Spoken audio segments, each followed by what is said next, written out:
My sister's stepdaughter was telling people my husband exposed himself to her in our bathroom during a family party. When I confronted her, she admitted she lied to impress her friends at school, so I told my family she was never welcome again. I, 28F, need to share what happened at my family gathering last month because I'm still processing how quickly everything fell apart.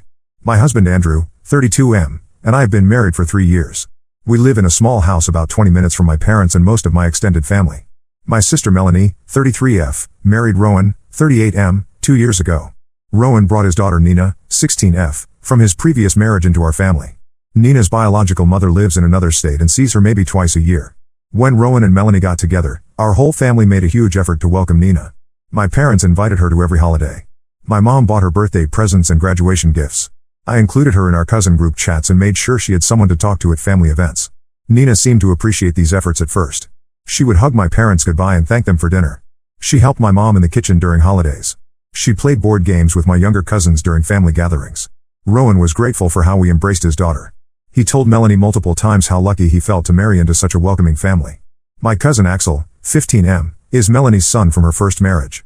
He and Nina attended the same high school and seemed to get along well. Axel is quiet but has always been close with our side of the family. He spends every other weekend at my parents' house and considers their place his second home. Last month, we hosted a birthday party for my dad at our house. About 15 family members came over for an afternoon barbecue. Andrew spent most of the day cooking on our back patio and playing catch with the younger kids. Nina sat at our kitchen table with her phone for most of the party. She spoke when people addressed her directly but mostly kept to herself. Our house has 2 bathrooms. The main bathroom is down the hall from the living room. Our master bathroom is attached to our bedroom. During parties, guests always use the hall bathroom because the master bedroom stays off limits. Andrew and I keep our bedroom door closed during gatherings. The party went smoothly. Nina ate dinner with everyone else and said thank you when she left with Melanie and Rowan. Andrew and I cleaned up afterward and talked about how nice it was to have everyone over. Nothing seemed unusual or concerning about the day. 3 days later, Axel showed up at our front door around 4 in the afternoon. He looked pale and kept shifting his weight from foot to foot. He asked if he could come inside to talk. I brought him into the living room and offered him something to drink. Axel sat on the edge of our couch and stared at his hands. He said he heard something at school that he needed to tell me about. He said some of Nina's friends were talking about what happened at our party. According to what Axel heard, Nina told her friends that Andrew walked into the bathroom while she was using it. She claimed he exposed himself to her intentionally. I sat there for a moment trying to process what Axel had just said. The accusation was so ridiculous that my first reaction was confusion rather than anger. I asked Axel to repeat exactly what he heard. He said Nina told her friends that she was in the bathroom when Andrew opened the door without knocking. She claimed he stood there for several seconds before apologizing and leaving. The logistics of her story made no sense. Guests use the hall bathroom all day, and that bathroom has a lock on the inside. Andrew spent almost the entire party outside grilling food and supervising the kids in the backyard. When he came inside, it was to refill drinks or get more food from the kitchen. He never went down the hallway toward the bathrooms. I called Andrew immediately after Axel left. His reaction was pure shock. He asked me to repeat what Axel had said twice because he couldn't believe someone would make up such a serious accusation. We spent an hour going through every detail of the party, trying to figure out when this alleged incident could have happened. There was no window of time where Andrew was unaccounted for and could have been near the bathroom. I called my parents that evening and asked them to meet with Melanie, Rowan, and Nina the next day. I didn't explain the reason over the phone because I wanted to address this face-to-face with everyone present. My parents agreed to host the meeting at their house. The next afternoon, we gathered in my parents' living room. Nina sat between Melanie and Rowan on the couch. She looked nervous and kept glancing at the door like she wanted to leave.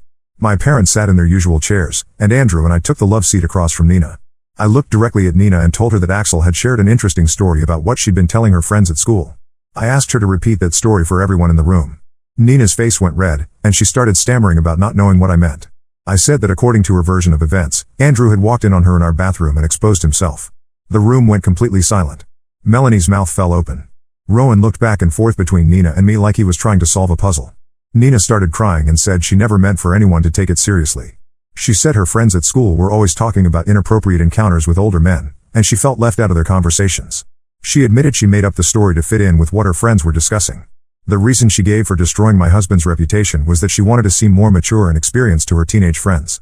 She said she picked Andrew because he was the most recent adult man she'd been around.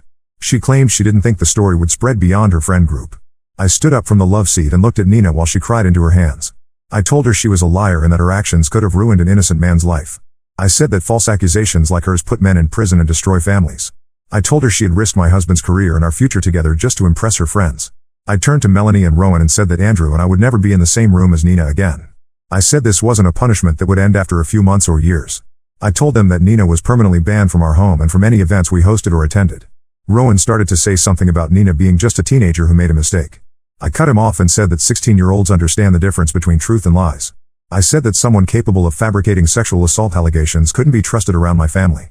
Melanie tried to argue that Nina had confessed and apologized.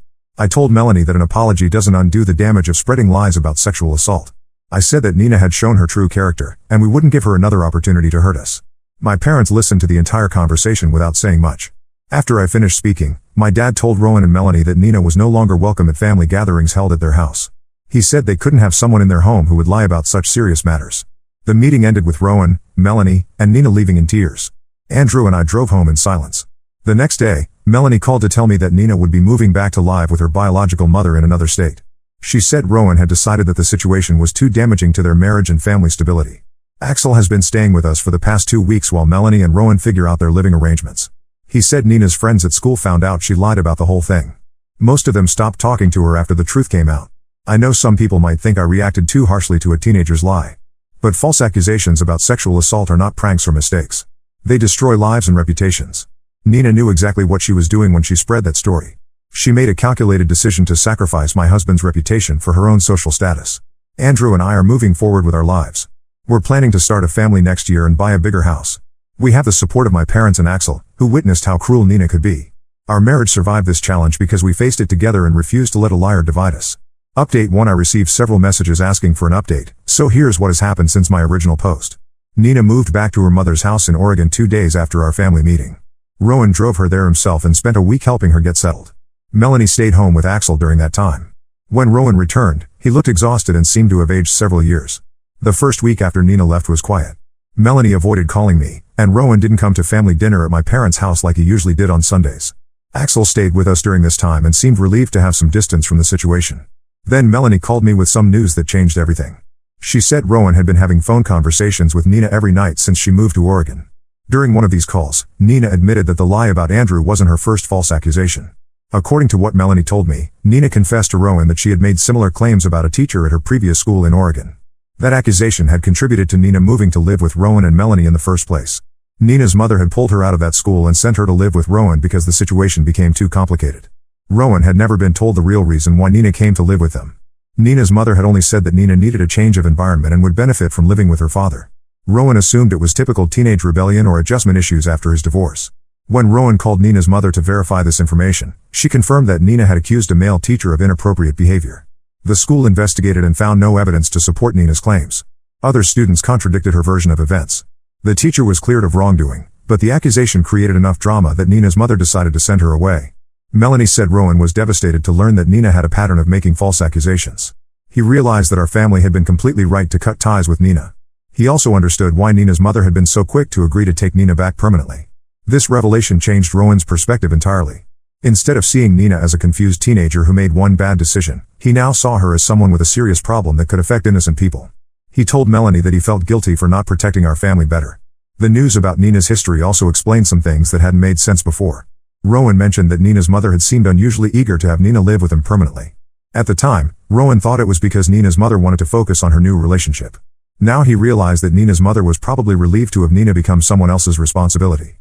Axel was not surprised when Melanie told him about Nina's previous accusations. He said Nina had always been dramatic and attention-seeking at school. He mentioned that she would exaggerate stories about her life to make them sound more interesting. He said some of his friends found her stories hard to believe, but they didn't want to call her a liar directly. Rowan decided to limit his contact with Nina after learning about her pattern of false accusations. He still sends her financial support and calls her once a week, but he no longer makes plans to visit her or bring her back for holidays. He told Melanie that he needs to prioritize his marriage and Axel's safety. This decision created conflict between Rowan and Nina's mother. Nina's mother called Melanie to complain that Rowan was abandoning his daughter when she needed support. Melanie explained the situation and told Nina's mother that Rowan had never been informed about Nina's previous accusations. Nina's mother became defensive and said the teacher incident was a misunderstanding. Melanie asked Nina's mother why she hadn't warned Rowan about Nina's tendency to make false accusations. Nina's mother said she hoped the behavior was just a phase that Nina would outgrow. She admitted that she should have been more honest with Rowan before sending Nina to live with them. The conversation between Melanie and Nina's mother became heated. Nina's mother accused our family of being cruel and unforgiving toward a troubled teenager. Melanie responded that Nina's lies could have destroyed Andrew's career and our marriage. The call ended with both women hanging up angry. Axel has been thriving since Nina left. He smiles more and seems more relaxed around the house. He told Melanie that he had been walking on eggshells around Nina because he never knew what would set her off. He said Nina would get angry at him for small things and threatened to tell Rowan that Axel had been mean to her. Rowan and Melanie have been attending couples counseling to work through the impact of this situation on their marriage. Rowan feels guilty for bringing Nina into our family without knowing her full history. Melanie feels frustrated that she defended Nina for so long without knowing the truth. The counselor has helped Rowan understand that he can maintain a relationship with Nina while also protecting his marriage and stepson. Rowan now realizes that being a father doesn't mean enabling destructive behavior or sacrificing other relationships. My parents have been supportive throughout this entire situation. My dad told Rowan that he respects Rowan's decision to prioritize his marriage and Axel's well-being. My mom said she hopes Nina gets help for her problems, but she stands by the decision to keep Nina away from our family. Andrew and I have been focusing on our own plans and goals. We put an offer on a house with 3 bedrooms and a bigger backyard. Andrew received a promotion at work, which will help us afford the new mortgage. We're looking forward to starting fresh in a new place. The situation has actually brought our extended family closer together. Axel spends more time with my parents now that Nina isn't around to create drama. Rowan has become more involved in family activities and seems more relaxed. Melanie and I have started having coffee together once a week to catch up without discussing Nina. Several people have asked if I feel sorry for Nina or if I plan to give her another chance in the future. The answer is no. Nina's pattern of false accusations shows that this wasn't a one-time mistake made by a confused teenager. She has a history of using serious lies to manipulate situations and get attention. I'm glad the truth came out before Nina had the opportunity to make more accusations against other innocent people. Our family is stronger and more peaceful without her in it. Update 2. I'm back with another update because the situation with Nina has taken some unexpected turns that I think people following this story should know about. About a month ago, I received a phone call from a woman named Ashley who identified herself as the mother of one of Nina's former friends. Ashley explained that her daughter Riley had been friends with Nina at their school in Oregon before Nina moved to live with Rowan and Melanie. Ashley said Riley had been following social media posts from Nina's current friends and learned about what happened with a false accusation against Andrew. Riley told her mother that Nina had made similar claims about other people while living in Oregon, including the teacher incident that Melanie had mentioned. According to Riley, Nina had also accused a male student at their Oregon school of inappropriate behavior during a school dance. Riley said Nina claimed this student had cornered her in an empty classroom and made unwanted advances. The school investigated this claim as well and found it to be false. Multiple witnesses placed both Nina and the accused student in different locations during the time Nina claimed the incident occurred. Riley told her mother that Nina seemed to enjoy the attention and drama that followed her accusations. Riley said Nina would get excited when talking about these incidents and would add new details each time she retold the stories. Riley eventually stopped being friends with Nina because she realized Nina was lying about these encounters. Ashley called me because she was concerned that Nina might make similar accusations against people in other locations. She said Riley felt guilty for not speaking up sooner about Nina's pattern of lying. Ashley wanted to make sure our family knew that Nina's behavior in our town wasn't an isolated incident. This conversation confirmed what we had already suspected about Nina's character, but it was disturbing to learn that her false accusations had affected multiple innocent people across different schools and communities. I shared this information with Melanie and Rowan. Rowan was horrified to learn that Nina's problems were even more extensive than he had realized. He said he felt like he didn't know his own daughter at all. Melanie said she was grateful that we had stood firm in our decision to cut ties with Nina. 2 weeks after Ashley's phone call, Rowan received a call from Nina's school counselor in Oregon. The counselor said Nina had been struggling to make friends and had been caught spreading rumors about classmates. The counselor asked if Rowan knew about Nina's history of making false accusations because the school wanted to address this pattern of behavior. Rowan was honest with the counselor about what had happened with our family and what he had learned about Nina's previous accusations. The counselor said the school would work with Nina's mother to develop a plan to address Nina's behavior, but Rowan should be prepared for the possibility that Nina might need to change schools again. Rowan told Melanie that he felt overwhelmed by the scope of Nina's problems. He said he had tried to be a good father by providing financial support and staying in contact, but he didn't know how to help someone who continued to lie and manipulate situations. The counselor that Rowan and Melanie had been seeing suggested that Rowan set clear boundaries with Nina about acceptable behavior. The counselor explained that enabling Nina's lies and manipulation wouldn't help her in the long run. Rowan decided to have a direct conversation with Nina about the consequences of her actions. During their next phone call, Rowan told Nina that he was aware of her pattern of false accusations going back to her time in Oregon. He said he loved her but couldn't continue to support her if she kept lying about innocent people. He told Nina that she needed to take responsibility for her actions and stop making up stories for attention. Nina became angry during this conversation and accused Rowan of choosing his new family over his biological daughter. She said everyone was ganging up on her and that nobody understood how hard her life had been. Rowan remained calm and told Nina that many people have difficult lives without resorting to false accusations and manipulation. Nina hung up on Rowan during this conversation. She didn't answer his calls for the next 2 weeks. When Rowan finally spoke with Nina's mother, he learned that Nina had told her mother that Rowan had been mean and unsupportive during their last conversation. Nina's mother initially believed Nina's version of events and called Rowan to complain. Rowan explained to Nina's mother exactly what he had said during the phone call with Nina. He told Nina's mother that he was trying to help Nina understand the serious consequences of her behavior. Nina's mother eventually admitted that Nina had been having similar problems at her new school in Oregon. Nina's mother said she was at a loss for how to handle Nina's behavior. She said Nina would cry and play the victim whenever confronted about her lies. Nina's mother asked Rowan if he had any suggestions for getting Nina help. Rowan suggested that Nina's mother consider getting professional help for Nina's pattern of lying and manipulation. He said Nina needed to understand that her actions had real consequences for innocent people. Nina's mother agreed to look into counseling options but said she was worried about the cost. Axel has continued to do well since Nina left. His grades have improved, and he has been more social with his friends. He joined the basketball team at school and has been spending time with teammates on weekends. Melanie said Axel seems like a different person without Nina's constant drama and manipulation in the house. Last week, Axel told Melanie that some of his friends at school had asked him about Nina and why she moved away so suddenly. Axel said he told his friends that Nina had been spreading lies about family members and that his parents decided it was better for her to live somewhere else. Axel said his friends understood and didn't ask for more details. Rowan has been doing better since setting boundaries with Nina. He still sends her financial support each month, but he no longer feels guilty about not having a close relationship with her. The counselor helped Rowan understand that protecting innocent people from Nina's lies is more important than maintaining a relationship built on enabling bad behavior. Melanie and I have grown closer through this experience. She has been honest about how difficult it was to accept that Nina was manipulative and dangerous. Melanie said she kept hoping Nina would change and become a better person, but she now understands that Nina's problems are too serious to ignore or excuse. Andrew and I closed on our new house last week. We're excited to have more space and a fresh start. We invited my parents, Melanie, Rowan, and Axel over for dinner this weekend to celebrate. It will be the first family gathering we've hosted since the incident with Nina, and we're looking forward to enjoying time together without worrying about drama or false accusations. The whole experience has taught our family valuable lessons about the importance of protecting innocent people from those who would lie and manipulate for personal gain. We learned that sometimes the kindest thing you can do is set firm boundaries with people who refuse to change their destructive behavior. Update 3. This will be my final update on the Nina situation. Several people have messaged me asking how things turned out, so I wanted to provide closure on this story. About 6 weeks ago, Nina's mother called Rowan with news that Nina had been expelled from her school in Oregon. According to the school administration, Nina had made another false accusation, this time against a male substitute teacher. Nina claimed the substitute teacher had made inappropriate comments to her during a study hall period. The school investigated Nina's claim thoroughly. They reviewed security camera footage from the classroom and hallway, interviewed other students who were present during the study hall, and spoke with the substitute teacher. The investigation revealed that Nina's accusation was completely false.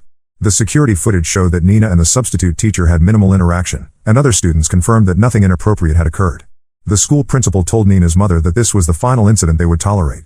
Nina had already been on probation for spreading rumors about classmates and creating drama in her classes. The false accusation against the substitute teacher was the last straw. Nina was expelled immediately and banned from returning to any school in that district. Nina's mother was forced to enroll Nina in an online school program because no other local schools would accept a student who had been expelled for making false accusations. Nina's mother told Rowan that she was overwhelmed and didn't know how to handle Nina's behavior anymore. Rowan felt sorry for Nina's mother but maintained his boundaries. He told Nina's mother that he would continue sending financial support for Nina's basic needs, but he wouldn't get involved in finding solutions for problems caused by Nina's own actions. Rowan said Nina needed to face the natural consequences of her choices. 2 weeks after Nina was expelled, she called Rowan directly for the first time in months. Nina was crying and said she wanted to come back to live with Rowan and Melanie. She promised she had learned her lesson and would never lie again. She said living with her mother was making her depressed and that she missed being part of Rowan's family. Rowan listened to Nina's plea but remained firm in his decision. He told Nina that she had broken trust with too many people and that her pattern of false accusations made it impossible for her to return. Rowan explained that he had to protect his marriage, his stepson, and the rest of the family from further harm. Nina became angry when Rowan refused to let her move back. She accused Rowan of abandoning her and choosing strangers over his own daughter. Rowan reminded Nina that Melanie and Axel weren't strangers and that Nina had brought these consequences on herself through her own actions. Nina threatened to tell people that Rowan was an unfit father who didn't care about his daughter's well-being. Rowan calmly told Nina that he had documentation of her pattern of false accusations and that anyone who investigated would quickly learn the truth about why Nina wasn't living with him. The phone call ended with Nina hanging up on Rowan. She hasn't called him since then, though Rowan continues to send monthly financial support to Nina's mother for Nina's expenses. Axel graduated from high school last month with honors. He was accepted to 3 different colleges and chose to attend a state university about 2 hours from home. Rowan and Melanie are proud of Axel's achievements and grateful that he was able to focus on his studies without Nina's constant drama. During Axel's graduation party, several family members commented on how much happier and more relaxed everyone seemed without Nina around. Axel told Rowan that he had been afraid to bring friends over to the house when Nina lived there because he never knew what kind of scene she might create. Rowan and Melanie completed their couples counseling successfully. Their marriage has grown stronger through this experience. Rowan said he learned valuable lessons about the importance of knowing someone's full history before welcoming them into a family. Melanie said she learned to trust her instincts when someone's behavior doesn't seem right. My parents have maintained their position that Nina is not welcome at family gatherings. My dad said he has no regrets about that decision, especially after learning about Nina's continued pattern of false accusations. My mom said she feels sorry for Nina but believes that protecting innocent family members is more important than enabling destructive behavior. Andrew received another promotion at work and is now in a management position. We've settled into our new house and are expecting our first child this fall. We're excited about becoming parents and grateful that we won't have to worry about exposing our child to Nina's toxic behavior. Last month, I ran into Ashley, the mother who had called me about Nina's history in Oregon. Ashley told me that Nina's expulsion from school had been big news in their small community. Ashley said most parents were relieved that Nina was no longer around their children. Ashley also mentioned that Riley, her daughter who had been friends with Nina, was doing much better since cutting ties with Nina. Riley had been experiencing anxiety and self-doubt during her friendship with Nina because Nina would manipulate situations and make Riley question her own perceptions of events. The whole experience has shown our family how important it is to protect ourselves from people who lie and manipulate others for personal gain. We learned that giving someone multiple chances to change doesn't help them if they're not willing to take responsibility for their actions. Some people might think we were too harsh in our treatment of Nina, but I believe we made the right choice. Nina's continued pattern of false accusations proves that she hasn't learned from the consequences of her behavior. Maintaining a relationship with someone who refuses to change would have put innocent people at risk.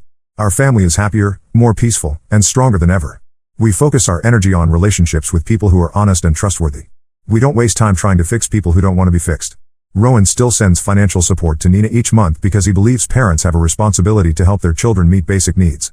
However, he has accepted that having a relationship with Nina isn't possible while she continues to lie and manipulate situations. I'm grateful for everyone who followed this story and offered support during a difficult time. Sometimes the hardest thing about protecting your family is accepting that you can't save everyone, especially those who don't want to be saved. Nina made her choices, and now she's living with the consequences. Our family made our choices too, and we're living with the peace and happiness that come from surrounding ourselves with honest, caring people. Now let's move to the next story. Story 2. I discovered my wife's 3-year affair with our neighbor and found out he's the real father of our 2-year-old daughter.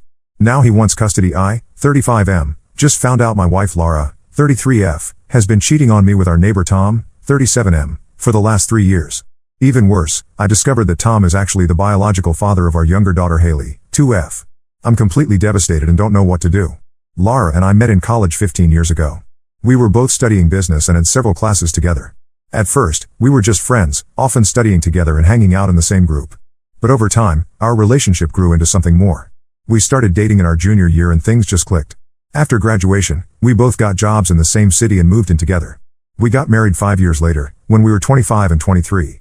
It was a small ceremony with just close family and friends. We were so happy and excited to start our lives together. We both wanted kids, but decided to wait a few years to establish our careers first. When we were ready, we tried for a while but had some difficulty conceiving. It was a stressful time, with doctor's appointments and fertility treatments. But finally, after almost a year of trying, Laura got pregnant with our daughter Emma. Emma's birth was the happiest day of my life. She was perfect, with Laura's blue eyes and my dark hair. I took 2 weeks off work to help Laura adjust to motherhood. Those first few months were exhausting but amazing. Watching Emma grow and develop new skills was incredible. When Emma was about 4, we decided we were ready for another child. This time, Laura got pregnant quickly and easily. We were thrilled to be expanding our family. Haley was born 2 years ago, and our family felt complete. We moved into our current neighborhood about 4 years ago, just before Haley was born. That's when we first met Tom and his wife Rachel, 35F. They lived 2 houses down from us and seemed like a nice couple. Tom works in IT and Rachel is a teacher. They didn't have any kids, but we found out later they had been trying unsuccessfully for years. At first, we just exchanged friendly waves and small talk when we saw each other outside. But over time, we started hanging out more. We'd have cookouts in each other's backyards, or get together to watch football games. Our kids loved playing with their dog. Tom and Rachel even babysat for us a few times when Laura and I wanted a date night. I considered Tom a good friend. We'd often grab beers together after work or on weekends. He seemed like a stand-up guy. I never suspected anything was going on between him and Laura. About 6 months ago, I started noticing some changes in Laura's behavior.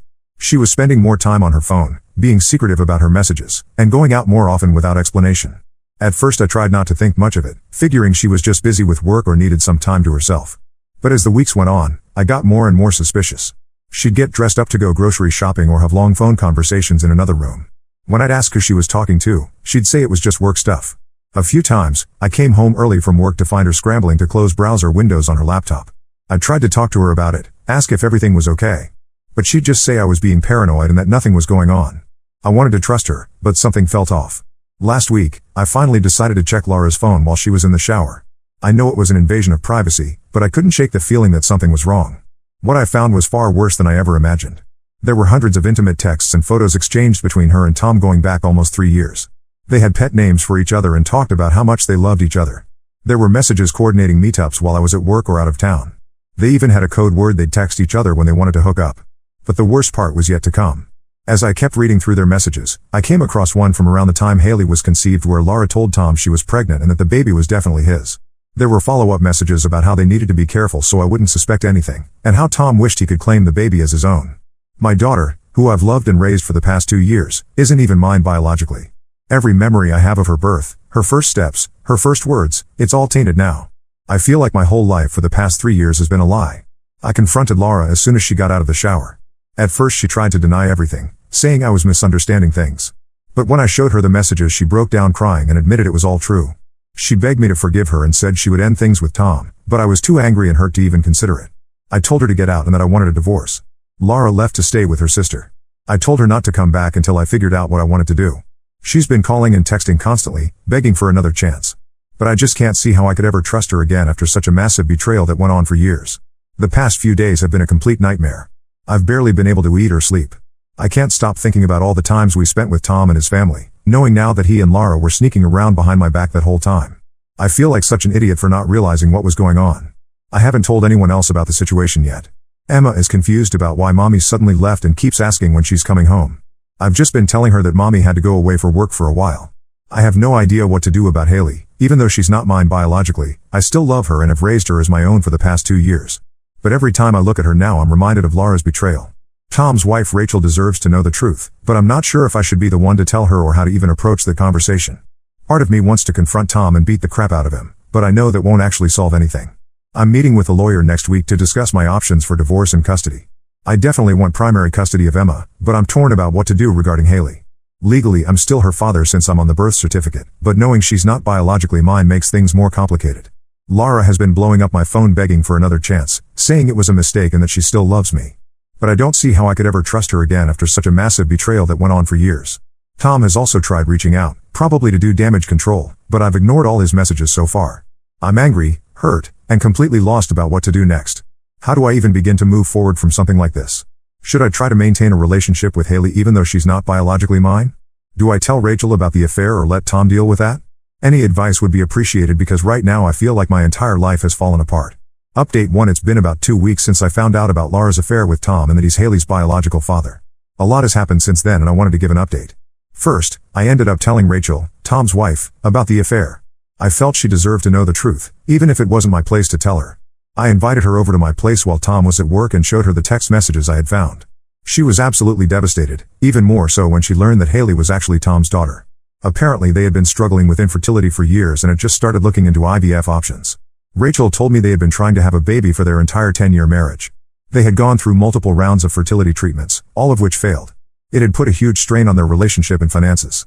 Finding out her husband had fathered a child with someone else while she was going through all that was a huge blow. Rachel left Tom immediately after finding out. She's staying with her sister for now while she figures out her next steps. Tom tried to beg for forgiveness but she wasn't having any of it. I actually feel bad for her. She's collateral damage in this whole mess through no fault of her own. As for Laura, she's still trying to convince me to give her another chance. She keeps saying it was a mistake, that she loves me and wants to work things out for our family. She claims the affair just happened and that she never meant to hurt me. But I just can't get past the years of lying and sneaking around. Plus, the fact that she deliberately got pregnant by another man and passed the child off as mine for 2 years is unforgivable in my eyes. Laura has tried to explain her reasons for the affair.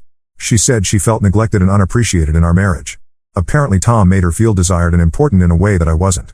She also said that after having Emma, she worried that I saw her more as a mother than a woman. Tom apparently made her feel sexy and wanted again. I'll admit that our marriage wasn't perfect. We both got caught up in work and parenting and maybe didn't put as much effort into our relationship as we should have.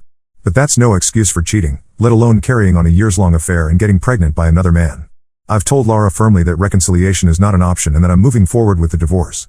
She's devastated, but I think she's finally starting to accept that it's over. She's moved most of her things out of the house and is staying with her sister for now. I met with a lawyer and we're in the process of filing for divorce. I'm pushing for primary custody of Emma. The situation with Haley is more complicated. Legally, I'm still her father since I'm on the birth certificate, but Tom could potentially challenge that given he's the biological father. For now, I'm including her in the custody arrangement because regardless of biology, I've been her dad for the past 2 years and I do love her. But I'm not sure what the long-term solution will be. Tom has tried reaching out to me multiple times to explain and apologize. I finally agreed to meet with him, mostly to discuss the Haley situation. It did not go well. He tried to justify the affair by saying he and Laura had a real connection and that I wasn't meeting her needs. He claimed they never meant for it to go on so long or for Laura to get pregnant. I nearly punched him when he had the audacity to say he considered me a friend and never meant to hurt me. This is a guy who came over to my house, played with my kids, drank beers with me, all while sleeping with my wife behind my back. I told him exactly what I thought of him and his fake friendship. In the end, I told Tom to stay the hell away from me and my family, and that any communication regarding Haley would go through our lawyers from now on. He tried to argue that he had a right to be in Haley's life as her biological father, but I shut that down quick. As far as I'm concerned, he gave up any right to call himself her father when he chose to let me raise her as my own for 2 years. The hardest part has been explaining the situation to Emma. She's old enough to realize something major is happening but too young to fully understand. I've tried to keep things vague, just telling her that mommy and daddy aren't going to be living together anymore. She's been having a hard time with it though, lots of tears and tantrums. She doesn't understand why she can't see mommy as much anymore or why daddy seems so sad all the time. I'm trying my best to maintain her routine and sense of stability, but it's not easy. Laura and I are doing custody exchanges through a neutral third party to minimize contact and drama in front of Emma. We're also looking into family therapy to help Emma process everything in an age-appropriate way. I'm still processing everything emotionally. Some days I'm consumed by anger, other days I just feel numb. I've started seeing a therapist to try to work through it all. Friends and family have been supportive, but unless you've been through something like this it's hard to truly understand how it feels. The range of emotions is overwhelming: anger at Laura and Tom for their betrayal, sadness at the loss of the life I thought I had, fear and uncertainty about the future, guilt over whether I could have done something to prevent this, love for my girls mixed with pain when I look at Haley. It's a lot to process. For now, I'm just trying to take things day by day and focus on being there for my girls. I'm throwing myself into work and spending as much quality time with Emma and Haley as I can. Their smiles and laughter are sometimes the only things getting me through the day. The future is still very uncertain, especially regarding Haley's situation, but I'm doing my best to stay strong and make the best decisions I can for my family. Any advice on how to move forward or handle the custody situation would be greatly appreciated. Update 2: It's been about 2 months since my last update, and unfortunately things have only gotten more complicated. The biggest development is that Tom is now seeking custody of Haley. His wife Rachel filed for divorce and is taking him for everything she can, so I think he's trying to assert his rights as Haley's biological father partly to spite her. He claims he wants to be involved in Haley's life and step up as her real dad. I'm furious about this. Tom had no interest in acknowledging Haley as his daughter until his own life started falling apart. Now suddenly he wants to play dad? I've been the one raising her for the past 2 years, changing diapers, soothing her crying, loving her as my own. The thought of potentially losing her to Tom makes me sick. My lawyer says I have a decent case to maintain custody since I'm the legal father on the birth certificate and have been acting as Haley's dad since birth. But Tom being the biological father does complicate things. We're headed for a custody battle and it's going to get ugly. Tom's lawyer sent over some initial custody proposals. He's pushing for joint legal and physical custody, with Haley spending equal time at both houses. There's no way in hell I'm agreeing to that. Haley doesn't even know Tom as anything other than our neighbor. Suddenly spending half her time with him would be confusing and traumatic for her. We had our first mediation session last week to try to work out a custody agreement. It did not go well. Tom kept talking about his parental rights and how he wants to make up for lost time with his daughter. I pointed out that he willingly gave up those rights when he chose to let me raise Haley as my own for 2 years. If he really cared about being her father, he would have stepped up from the beginning instead of lying and sneaking around. The mediator tried to get us to find some middle ground, but we're too far apart. Tom wants 50-50 custody, while I don't want him to have any custody at all. We couldn't agree on anything, so now we're headed to court. I'm trying to prepare myself for a long and nasty legal battle. My lawyer says we have a strong case given that I'm the only father Haley has ever known. But family court can be unpredictable, especially in cases involving biological versus legal parents. I'm terrified of losing Haley or having to share her with Tom. Laura is actually siding with me in the custody dispute, saying she wants me to remain Haley's primary father figure. I think she realizes how badly she screwed up and is trying to make amends. But I don't trust her motivations. For all I know, she could be trying to manipulate me into reconciling. Speaking of Laura, she's still pushing for us to try marriage counseling and work things out. She even ambushed me with a counselor one day when I went to pick up the girls' things. I shut that down real quick and told her to stop trying. There's no coming back from what she did. Laura claims she's realized how much she loves me and our family, and that the affair was the biggest mistake of her life. She says she'll do anything to save our marriage. But as far as I'm concerned, our marriage ended the moment she chose to sleep with Tom. The years of lying and betrayal are too much to come back from. Emma is still having a hard time with everything. Her teachers have reported she's acting out in school and her grades are slipping. She's become very clingy with me and has frequent meltdowns, especially around custody exchanges. I've gotten her into play therapy to try to help her process things in an age-appropriate way. It kills me to see how this situation is affecting her. Haley is still too young to really understand what's going on, but I think she senses the tension. She's been having more tantrums lately and is very resistant to change in her routine. I'm doing my best to maintain stability for her, but with the looming custody battle I'm worried about how it will affect her. As for me, I'm hanging in there, but some days are really tough. I'm trying to stay busy with work and focusing on the girls, but the anger and pain are still very raw. I've had a few nights where I drank way too much trying to numb the feelings. I know that's not a healthy coping mechanism though, so I'm making an effort to cut back. I've been trying to take better care of myself physically and mentally. I joined a gym and have been working out regularly to burn off some of the stress and anger. I've also been trying to eat healthier and get enough sleep, though that's not always easy with everything going on. The one bright spot is that I've been getting closer with Rachel, Tom's soon-to-be ex-wife, through all this. We've been meeting up for coffee regularly to vent and support each other as we navigate our divorces. It's nice to have someone who truly understands what I'm going through. To be clear, there's nothing romantic there, we're just friends supporting each other through a difficult time. Rachel has been a great source of support and information. She's shared some details about her marriage to Tom that have helped me understand the situation better.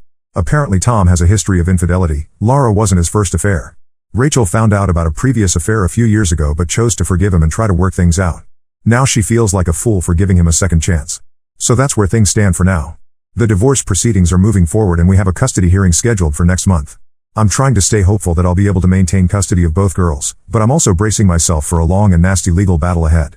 Update 3: It's been about 6 months since this whole nightmare began, and I wanted to give one final update on the situation.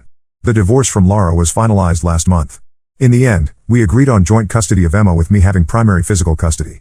Laura gets her every other weekend and one night during the week for dinner. It's not ideal, but it's what's best for Emma to maintain a relationship with both parents. As for Haley, that situation turned out to be even more of a mess. The custody battle with Tom dragged on for months, with multiple hearings and evaluations. We had to do DNA tests to officially establish paternity, even though we all knew the results. There were home studies, interviews with a court-appointed guardian ad litem for Haley, and psychological evaluations for all the adults involved. In the end, the judge ruled that Tom and I would share joint legal and physical custody. Haley will primarily live with me, but Tom gets her 2 weekends a month and 1 evening a week. The judge said that while Tom is the biological father, I've been Haley's primary caregiver and the only father she's known, so it's in her best interest to maintain that stability.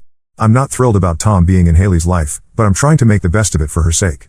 We're doing exchanges through a neutral third party to minimize contact between us. Tom seems to be taking the dad role seriously so far, but I'm staying vigilant. We have very strict rules about communication and decision-making for Haley. The hardest part has been explaining to Haley, in age-appropriate terms, who Tom is and why she'll be spending time with him. She's still too young to fully understand the concept of biological versus legal parents. For now, we're just calling Tom her special friend and saying that she gets to have 2 dads who love her very much. It's not perfect, but it's the best we could come up with for now. Laura has finally stopped pushing for reconciliation and seems to have accepted that our marriage is over for good. She started seeing someone new, which stung at first, but I'm trying to be mature about it. We're working on co-parenting civilly for the girl's sake. It's not always easy, but we're both trying to put our personal feelings aside and focus on what's best for Emma and Haley. Emma is doing better with the new routine. The play therapy has really helped her process everything. Her grades have improved and she's back to her usual happy self most of the time. She still has moments of sadness about the divorce, but overall she's adjusting well. She's even started to form a relationship with Tom, which is bittersweet for me to watch. Haley is too young to really understand what's going on, but she seems to be handling the back and forth between houses okay. She's always excited to see Tom, which hurts sometimes, but I know it's good for her. I'm dreading the day when she's old enough to learn the full truth about her parentage, but I'll cross that bridge when I come to it. As for me, I'm slowly healing and moving forward with my life. I've started casually dating again, though I'm taking things very slow. I'm not ready for anything serious yet, but it's nice to get out there and remember that there are other fish in the sea. Rachel and I are still good friends. She's been a great support through everything. We get together regularly to catch up and commiserate about our ex-spouses. It's nice to have someone who understands exactly what I'm going through. Financially, things have been tough with all the legal fees from the divorce and custody battle. I had to dip into my savings and take on some extra work to make ends meet. But I'm slowly getting back on track and building up my finances again. I won't say I'm fully over what happened, but I'm in a much better place than I was 6 months ago. The pain and anger aren't as raw anymore. I still have moments where it all hits me again, but they're becoming less frequent. My focus now is on being the best dad I can be to my girls and building a happy life for us. It's not the life I thought I'd have, but I'm making the best of it. The girls are my world and seeing them happy and thriving despite everything we've been through gives me strength. This will be my final update. Thank you to everyone who offered support and advice throughout this ordeal. If nothing else, I hope my story can serve as a cautionary tale about the devastating impact of infidelity. To anyone going through something similar, it does get better. It's a long and painful process, but you will come out the other side stronger.